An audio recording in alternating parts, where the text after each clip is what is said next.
que é um símbolo para você? Você já criou algum? Olá, meus amigos, bem-vindos de novo ao Direito Azul. Eu sou a Tamires e hoje vamos conversar sobre um assunto muito famoso em vários campos de estudo, que são os símbolos.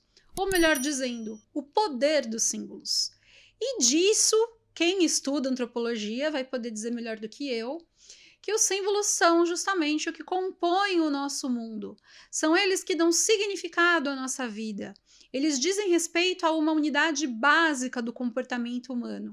Então, um símbolo, pessoal, é uma coisa cujo valor ou significado é atribuído pelos seus usuários. Esse valor nunca é determinado pelas características físicas do objeto em questão, mas é algo imaterial. Ele depende de percepções individuais. Ao nosso redor, tudo são símbolos, vocês sabem. A linguagem, a escrita, os números, as representações, os arquétipos, tudo. Alguns símbolos são reconhecidos mundialmente e outros limitados a determinado grupo de pessoas, seja família, seja grupos religiosos, instituições científicas e por aí vai. Existe, portanto, um conteúdo voltado para a simbologia e sobre o poder que os símbolos exercem em nosso inconsciente, as mensagens que eles transmitem, né, e etc.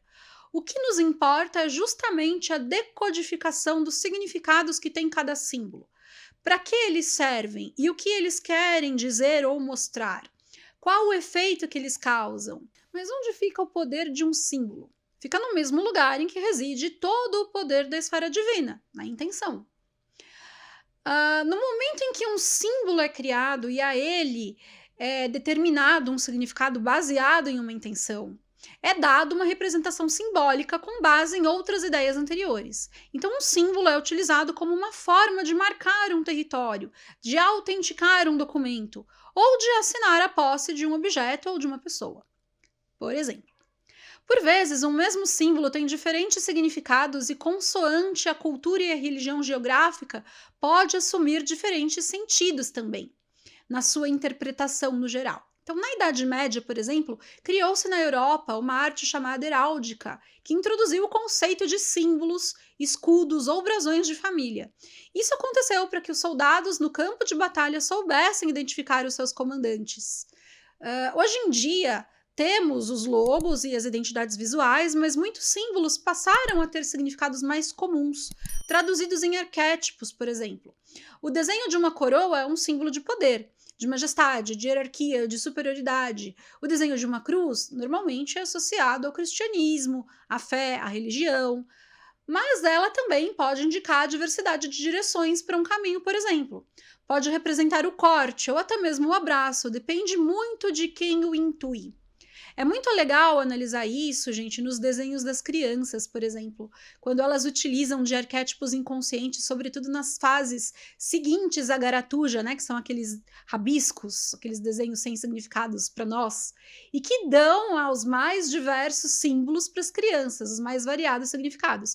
Então, alguns significados de símbolos estão armazenados já no inconsciente coletivo. Por definição, não necessariamente a correta, mas, por exemplo, o arquétipo do maligno, com aqueles chifres, cabeça de animal e corpo de homem, tem essa representação para os cristãos. Mas para os pagãos, esse era o símbolo da virilidade e da fertilidade. Então, basicamente, pessoal, os símbolos são representações de nossas intenções, de significado e, por conta disso, carregam energia proporcional. E é justamente aí que reside o poder dos símbolos.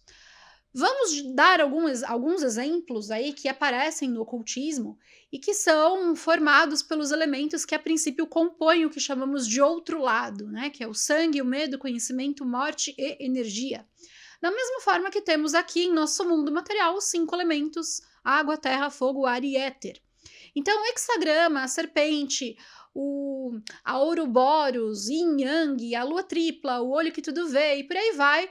Toda a nossa vida é cercada por símbolos e nós falaremos muito deles em alguns e como usar alguns deles ao longo do nosso caminho aqui no mundo azul, para determinados fins, como poder, atração, mutação, reparos, curas e por aí vai. Então já sabe, não deixa de se inscrever aqui no canal, deixa seu like, compartilha o conteúdo, me acompanha. Garanto que a jornada é fascinante quando desbravamos o mundo dos conhecimentos velados.